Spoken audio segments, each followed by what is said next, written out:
કોશિશ તો કરીએ કે આપણે આંગણે રામ પધારે, ભગવાન પધારે, ઈશ્વર પધારે.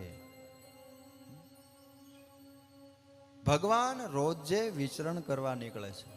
કદાચ તમને ખ્યાલ નહીં હોય, સંધ્યા સમય અને સવારના સમય, આ બે સમય ભગવાનના છે. ભગવાન વિચરણ કરવા નીકળે છે. એક એક ઘરની બહાર જોવે છે. જે ઘરે દીપક પ્રજ્વલિત હોય, ઘરના આંગણે, ઘરના બાર હાંકે, ઘરના બારણે દીપક જો થતો હોય ને, તો ઈશ્વર ત્યાં જાય છે.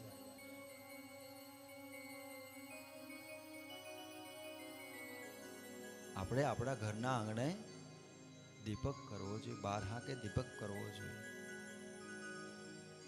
અને એટલા માટે દિવાળીના દિવસે આપણે 5 કે 10 દિવસ, 11 દિવસ, 15 દિવસ દીવા પ્રજ્વલિત કરીએ છીએ.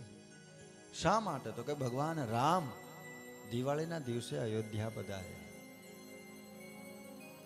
જે લોકોના ઘરે દીપ પ્રજ્વલિત હતા, ત્યાં ભગવાન રામ સ્વયં ગયા છે.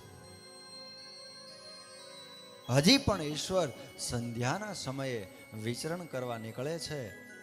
જો આપણા ઘરના આંગણે દીપક થતો હોય તો ચોક્કસ ઈશ્વર આપણા આંગણે પધારે છે. 9મા સ્કંદની અંદર અંબરીશ રાજાનું ચરિત્ર